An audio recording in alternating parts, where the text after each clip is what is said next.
वराह, नृसिंह, वामन और परशुराम अवतार की कथा। अग्निदेव कहते हैं, वशिष्ठ, अब मैं वराह अवतार की पाप नाशिनी कथा का वर्णन करता हूं। पूर्व काल में हिरण्याक्ष नामक दैत्य असुरों का राजा था। वो देवताओं को जीतकर स्वर्ग में रहने लगा। देवताओं ने भगवान विष्णु के पास जाकर उनकी स्तुति की। तब उन्होंने यज्ञ वाराह रूप धारण किया और देवताओं के लिए कंटक रूप उस दानव को दैत्यों सहित मारकर धर्म एवं देवताओं आदि की रक्षा की। इसके बाद वे भगवान श्रीहरि अंतर्ध्यान हो गए। हिरण्याक्ष के एक भाई था जो हिरण्यकश्यपु के नाम से प्रसिद्ध था। उसने देवताओं के यज्ञ भाग अपने अधीन कर लिए और उन सब के अधिकार छीनकर स्वयं ही उनका उपभोग करने लगा। भगवान ने नरसिंह रूप धारण करके उसके सहायक असुरों सहित उस दैत्य का वध किया। तत्पश्चात संपूर्ण देवताओं को अपने अपने पद पर प्रतिष्ठित कर दिया। उस समय देवताओं ने उन नरसिंह का स्तवन किया। पूर्व काल में देवता और असुरों में युद्ध हुआ। उस युद्ध में बलि आदि दैत्यों ने देवताओं को परास्त करके उन्हें स्वर्ग से निकाल दिया। तब वे श्री हरि की शरण में गए। भगवान ने उन्हें अभयदान दिया और कश्यप तथा अदिति की स्तुति से प्रसन्न हो वे अदिति के गर्भ से वामन रूप में प्रकट हुए। उस समय दैत्यराज बलि गंगा द्वार में यज्ञ कर रहे थे। भगवान उनके यज्ञ में गए और वहां यजमान की स्तुति का गान करने लगे। वामन के मुख से वेदों का पाठ सुनकर राजा बलि उन्हें वर देने को उद्यत हो गए और शुक्राचार्य के मना करने पर भी बोले, ब्राह्मण, आपकी जो इच्छा हो मुझसे मांगे, मैं आपको वो वस्तु अवश्य दूंगा। वामन ने बलि से कहा, मुझे अपने गुरु के लिए 3 पग भूमि की आवश्यकता है, वही दीजिए। बलि ने कहा, अवश्य दूंगा। तब संकल्प का जल हाथ में पड़ते ही भगवान वामन अवामन हो गए। उन्होंने विराट रूप धारण कर लिया और भूरलोक, भुवरलोक एवं स्वर्गलोक को अपने 3 पगों से नाप लिया। श्रीहरि ने बलि को सूतल लोक में भेज दिया और त्रिलोकी का राज्य इंद्र को दे डाला। इंद्र ने देवताओं के साथ श्रीहरि का स्तवन किया। वे तीनों लोकों के स्वामी होकर सुख से रहने लगे। ब्राह्मण, अब मैं परशुराम अवतार का वर्णन करूंगा, सुनो। देवता और ब्राह्मण आदि का पालन करने वाले श्रीहरि ने जब देखा कि भूमंडल के क्षत्रिय उद्धत स्वभाव के हो गए हैं, तो वे उन्हें मारकर पृथ्वी का भार उतारने और सर्वत्र शांति स्थापित करने के लिए जमदग्नि के अंश द्वारा रेणुका के गर्भ से अवतीर्ण हुए। भृगुनंदन परशुराम शस्त्र विद्या के पारंगत विद्वान थे। उन दिनों कृतवीर्य का पुत्र राजा अर्जुन भगवान दत्तात्रेय जी की कृपा से 1000 बाहें पाकर समस्त भूमंडल पर राज्य करता था।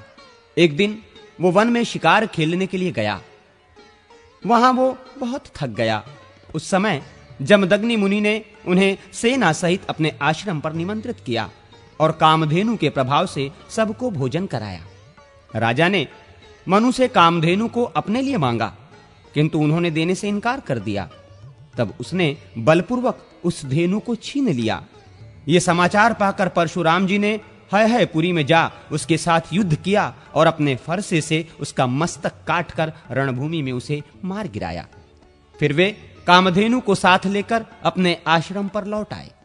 एक दिन परशुराम जी जब वन में गए हुए थे, कृतवीर्य के पुत्रों ने आकर अपने पिता के वैर का बदला लेने के लिए जमदग्नि मुनि को मार डाला। जब परशुराम जी लौट कर आए तो पिता को मारा गया देख उनके मन में बड़ा क्रोध हुआ। उन्होंने 21 बार समस्त भूमंडल के क्षत्रियों का संहार किया। फिर कुरुक्षेत्र में 5 कुंड बनाकर वहीं उन्होंने अपने पितरों का तर्पण किया और सारी पृथ्वी कश्यप मुनि को दान देकर वे महेंद्र पर्वत पर रहने लगे। इस प्रकार कूर्म, वराह, नृसिंह, वामन तथा परशुराम अवतार की कथा सुनकर मनुष्य स्वर्गलोक में जाता है।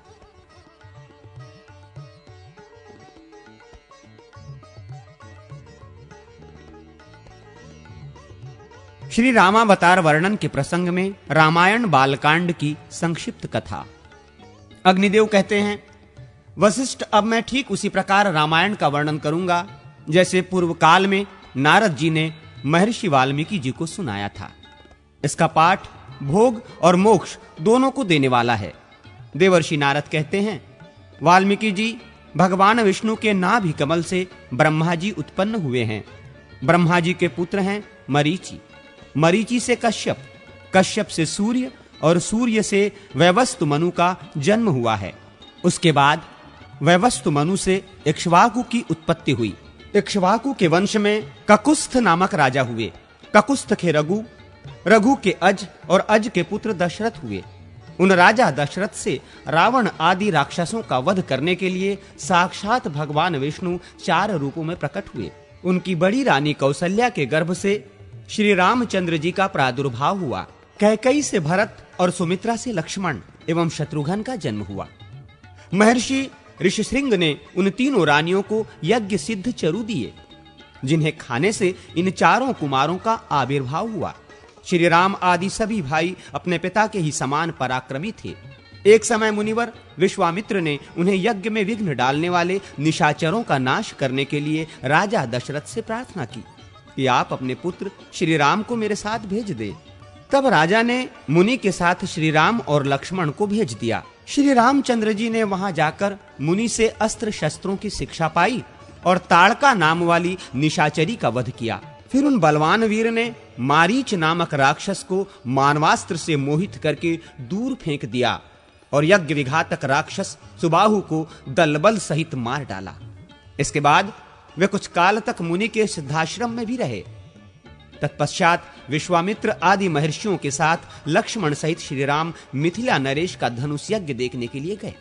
अपनी माता अहिल्या के उद्धार की वार्ता सुनकर संतुष्ट हुए। शतानंद जी ने निमित्त कारण बनकर श्री राम से विश्वामित्र मुनि के प्रभाव का वर्णन किया। राजा जनक ने अपने यज्ञ में मुनियों सहित श्री रामचंद्र जी का पूजन किया। श्री राम ने धनुष को चढ़ा दिया और उसे अनायास ही तोड़ डाला।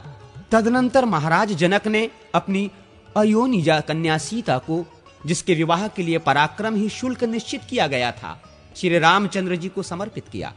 श्री राम ने भी अपने पिता राजा दशरथ आदि गुरुजनों के मिथिला में पधारने पर सबके सामने सीता का विधि पूर्वक पाणी ग्रहण किया। उस समय लक्ष्मण ने भी मिथिलेश कन्या उर्मिला को अपनी पत्नी बनाया। राजा जनक के छोटे भाई कुशध्वज थे। उनकी 2 कन्याएं थीं, श्रुतकीर्ति और मांडवी। इनमें मांडवी के साथ भरत ने और श्रुतकीर्ति के साथ शत्रुघ्न ने विवाह किया। तदनंतर राजा जनक से भली भांति पूजित हो श्री रामचंद्र जी ने वशिष्ठ आदि महर्षियों के साथ वहां से प्रस्थान किया। मार्ग में जमदग्नि नंदन परशुराम को जीतकर वे अयोध्या पहुंचे।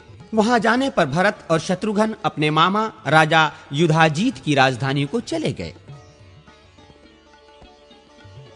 अयोध्या कांड की संक्षिप्त कथा।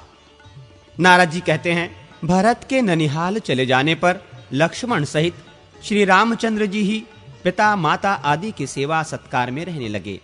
एक दिन राजा दशरथ ने श्री रामचंद्र जी से कहा, रघुनंदन मेरी बात सुनो। तुम्हारे गुणों पर अनुरक्त हो प्रजाजनों ने मन ही मन तुम्हें राज सिंहासन पर अभिषिक्त कर दिया है। प्रजा की यह हार्दिक इच्छा है कि तुम युवराज बनो, अतः कल प्रातः काल मैं तुम्हें युवराज पद प्रदान कर दूंगा। आज रात में तुम सीता सहित उत्तम व्रत का पालन करते हुए संयम पूर्वक रहो। राजा के 8 मंत्रियों तथा वशिष्ठ जी ने भी उनकी इस बात का अनुमोदन किया। उन 8 मंत्रियों के नाम इस प्रकार हैं: दृष्टि, जयंत, विजय, सिद्धार्थ, राज्यवर्धन, अशोक, धर्मपाल और सुमंत्र। इनके अतिरिक्त वशिष्ठ जी भी मंत्रणा देते थे। पिता और मंत्रियों की बातें सुनकर श्री रघुनाथ जी ने तथास्तु कहकर उनकी आज्ञा शिरोधार्य की और माता कौसल्या को ये शुभ समाचार बताकर देवताओं की पूजा करके वे संयम में स्थित हो गए। उधर महाराज दशरथ वशिष्ठ आदि मंत्रियों को यह कहकर कि आप लोग श्री रामचंद्र जी के राज्याभिषेक की सामग्री जुटाएं, कैकेयी के भवन में चले गए। कैकेयी के मंथरा नामक एक दासी थी जो बड़ी दुष्टा थी। उसने अयोध्या की सजावट होती देख श्री रामचंद्र जी के राज्याभिषेक की बात जानकर रानी कैकेयी से सारा हाल कह सुनाया। एक बार किसी अपराध के कारण श्री रामचंद्र जी ने मंथरा को उसके पैर पकड़कर घसीटा था। उसी वैर के कारण वो सदा यही चाहती थी कि राम का वनवास हो जाए। मंथरा बोली, कैकेयी तुम उठो, राम का राज्याभिषेक होने जा रहा है। ये तुम्हारे पुत्र के लिए, मेरे लिए और तुम्हारे लिए भी मृत्यु के समान भयंकर वृत्तांत है, इसमें कोई संदेह नहीं है। मंथरा कुबड़ी थी। उसकी बात सुनकर रानी कैकेयी को प्रसन्नता हुई। उन्होंने कुब्जा को एक आभूषण उतार कर दिया और कहा, मेरे लिए तो जैसे राम हैं वैसे ही मेरे पुत्र भरत भी हैं। मुझे ऐसा कोई उपाय नहीं दिखाई देता जिससे भरत को राज्य मिल सके। मंथरा ने उस हार को फेंक दिया और कुपित होकर कैकेयी से कहा। मंथरा बोली, ओ नादान, तू भरत को, अपने को और मुझे भी राम से बचा। कल राम राजा होंगे, फिर राम के पुत्रों को राज्य मिलेगा। कैकेयी, अब राजवंश भरत से दूर हो जाएगा। मैं भरत को राज्य दिलाने का एक उपाय बताती हूं। पहले की बात है, देवासुर संग्राम में शंबरासुर ने देवताओं को मार भगाया था। तेरे स्वामी भी उस युद्ध में गए थे। उस समय तूने अपने विद्या से रात में स्वामी की रक्षा की थी। इसके लिए महाराज ने तुझे 2 वर देने की प्रतिज्ञा की थी। इस समय उन्हीं 2 वरों को उनसे मांग। एक वर के द्वारा राम का 14 वर्षों के लिए वनवास और दूसरे के द्वारा भरत का युवराज पद पर अभिषेक मांग ले। राजा इस समय वे दोनों वर दे देंगे। इस प्रकार मंथरा के प्रोत्साहन देने पर कैकेयी अनर्थ में ही अर्थ की सिद्धि देखने लगी और बोली, कुब्जे, तूने बड़ा अच्छा उपाय बताया है। राजा मेरा मनोरथ अवश्य पूर्ण करेंगे। ऐसा कहकर वो कोप भवन में चली गई और पृथ्वी पर अचेत सी होकर पड़ गई। उधर महाराज दशरथ ब्राह्मण आदि का पूजन करके जब कैकेयी के भवन में आए तो उसे रोष से भरी हुई देखा। तब राजा ने पूछा, सुंदरी, तुम्हारी ऐसी दशा क्यों हो रही है? तुम्हें कोई रोग तो नहीं सता रहा है अथवा किसी भय से व्याकुल तो नहीं हो? बताओ क्या चाहती हो? मैं अभी तुम्हारी इच्छा पूर्ण करता हूं।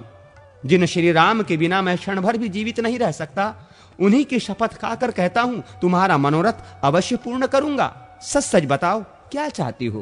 कैकेयी बोली, राजन, यदि आप मुझे कुछ देना ही चाहते हो तो अपने सत्य की रक्षा के लिए पहले के दिए हुए 2 वरदान देने की कृपा करें। मैं चाहती हूं राम 14 वर्षों तक संयम पूर्वक वन में निवास करे और इन सामग्रियों के द्वारा आज ही भरत का युवराज पद पर अभिषेक हो जाए। महाराज, यदि ये दोनों वरदान आप मुझे नहीं देंगे तो मैं विष पीकर मर जाऊंगी। ये सुनकर राजा दशरथ वज्र से आहत हुए की भांति मूर्छित होकर भूमि पर गिर पड़े। फिर थोड़ी देर में चेत होने पर उन्होंने कैकेयी से कहा। दशरथ बोले, पाप पूर्ण विचार रखने वाली कैकेयी, तू समस्त संसार का अप्रिय करने वाली है। अरे, मैंने या राम ने तेरा क्या बिगाड़ा है तो तू मुझसे ऐसी बात कहती है? केवल तुझे प्रिय लगने वाला ये कार्य करके मैं संसार में भली भांति निंदित हो जाऊंगा। तू मेरी स्त्री नहीं, काल रात्रि है। मेरा पुत्र भरत ऐसा नहीं है। पापिनी, मेरे पुत्र के चले जाने पर जब मैं मर जाऊंगा तो तू विधवा होकर राज्य करना। राजा दशरथ सत्य के बंधन में बंधे थे। उन्होंने श्री रामचंद्र जी को बुलाकर कहा, बेटा, कैकेयी ने मुझे ठग लिया। तुम मुझे कैद करके राज्य को अपने अधिकार में कर लो, अन्यथा तुम्हें वन में निवास करना होगा और कैकेयी का पुत्र भरत राजा बनेगा। श्री रामचंद्र जी ने पिता और कैकेयी को प्रणाम करके उनकी प्रदक्षिणा की और कौशल्या के चरणों में मस्तक झुकाकर उन्हें सांत्वना दी। फिर लक्ष्मण और पत्नी सीता को साथ ले ब्राह्मणों, दीनों और अनाथों को दान देकर सुमंत्र सहित रथ पर बैठकर वे नगर से बाहर निकले। उस समय माता पिता आदि शोक से आतुर हो रहे थे। उस रात में श्री रामचंद्र जी ने तमसा नदी के तट पर निवास किया। उनके साथ बहुत से पुरवासी भी गए थे। उन सबको सोते छोड़कर वे आगे बढ़ गए। प्रातः काल होने पर जब श्री रामचंद्र जी नहीं दिखाई दिए तो नगर निवासी निराश होकर पुनः अयोध्या लौट आए। श्री रामचंद्र जी के चले जाने से राजा दशरथ बहुत दुखी हुए। वे रोते रोते कैकेयी का महल छोड़कर कौशल्या के भवन में चले आए। उस समय नगर के समस्त स्त्री पुरुष और रनिवास की स्त्रियां फूट फूट कर रो रही थीं। श्री रामचंद्र जी ने चीर वस्त्र धारण कर रखा था। वे रथ पर बैठे बैठे श्रृंगेश्वरपुर जा पहुंचे। वहां निषाद राजगुह ने उनका पूजन स्वागत सत्कार किया। श्री रघुनाथ जी ने इंदगी वृक्ष की जड़ के निकट विश्राम किया। लक्ष्मण और गुह दोनों रात भर जागकर पहरा देते रहे। प्रातः काल श्री राम ने रथ सहित सुमंत्र को विदा कर दिया तथा स्वयं लक्ष्मण और सीता के साथ नाव से गंगा पार हो वे प्रयाग में गए। वहां उन्होंने महर्षि भरद्वाज को प्रणाम किया और उनकी आज्ञा ले वहां से चित्रकूट पर्वत को प्रस्थान किया। चित्रकूट पहुंचकर उन्होंने वास्तु पूजा करने के अनंतर पर्णकुटी बनाकर मंदाकिनी के तट पर निवास किया। रघुनाथ जी ने सीता को चित्रकूट पर्वत का रमणीय दृश्य दिखलाया। इसी समय एक कौवे ने सीता जी के कोमल श्री अंग में नखों से प्रहार किया। यह देख श्री राम ने उसके ऊपर सिंह के अस्त्र का प्रयोग किया। तब वो कौवा देवताओं की आश्रय छोड़कर श्री रामचंद्र जी की शरण में आया। तब उन्होंने उसकी केवल एक आंख नष्ट करके उसे जीवित छोड़ दिया। श्री रामचंद्र जी के वनगमन के पश्चात छठे दिन की रात में राजा दशरथ ने कौशल्या से पहले की एक घटना सुनाई, जिसमें उनके द्वारा कुमारावस्था में सरयू के तट पर अनजान में यज्ञदत्त पुत्र श्रवण कुमार के मारे जाने का वृत्तांत था। श्रवण कुमार पानी लेने के लिए आया था। उस समय उसके घड़े के भरने से जो शब्द हो रहा था, उसकी आहट पाकर मैंने उसे कोई जंगली जंतु समझा और शब्द भेदी बाण से उसका वध कर डाला। यह समाचार पाकर उसके पिता और माता को बड़ा शोक हुआ। वे बारंबार विलाप करने लगे। उस समय श्रवण कुमार के पिता ने मुझे शाप देते हुए कहा, राजन, हम दोनों पति पत्नी पुत्र के बिना शोकातुर होकर प्राण त्याग रहे हैं। तुम भी हमारी ही तरह पुत्र वियोग के शोक से मरोगे। तुम्हारे पुत्र मरेंगे तो नहीं, किंतु उस समय तुम्हारे पास कोई पुत्र मौजूद न होगा। कौशल्य, आज उसका शाप मुझे स्मरण हो रहा है। जान पड़ता है अब इसी शोक से मेरी मृत्यु होगी। इतनी कथा कहने के पश्चात राजा ने हा राम कहकर स्वर्गलोक को प्रयाण किया। कौशल्या ने समझा महाराज शोक से आतुर हैं, इस समय नींद आ गई होगी। ऐसा विचार करके वे सो गईं। प्रातः काल जगाने वाले सुत, मागध और बंदी जन सोते हुए महाराज को जगाने लगे, किंतु वे न जगे। तब उन्हें मरा हुआ जान रानी कौशल्या हाय मैं मारी गई कहकर पृथ्वी पर गिर पड़ी। फिर तो समस्त नर नारी फूट फूट कर रोने लगे। तत्पश्चात महर्षि वशिष्ठ ने राजा के शव को तैल भरी नौका में रखवाकर भरत को उनके ननिहाल से तत्काल बुलवाया। भरत और शत्रुघ्न अपने मामा के राजमहल से निकलकर सुमंत्र आदि के साथ शीघ्र ही अयोध्यापुरी में आए। यहाँ का समाचार जानकर भरत को बड़ा दुख हुआ। कैकेयी को शोक करती देख उसकी कठोर शब्दों में निंदा करते हुए बोले, अरे तूने मेरे माथे कलंक का टीका लगा दिया, मेरे सिर पर अपयश का भारी बोझ डाल दिया। फिर उन्होंने कौशल्या की प्रशंसा करके तैल पूर्ण नौका में रखे हुए पिता के शव का सरयू तट पर अंत्येष्टि संस्कार किया।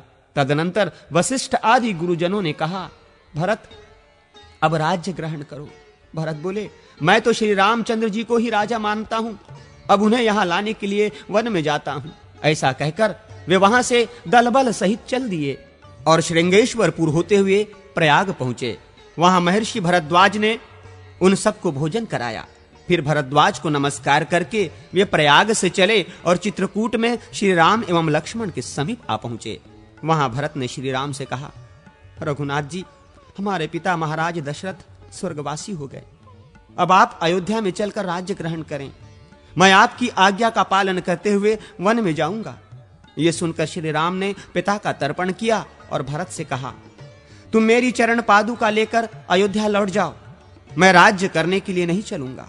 पिता के सत्य की रक्षा के लिए चीर एवं जटा धारण करके वन में ही रहूंगा।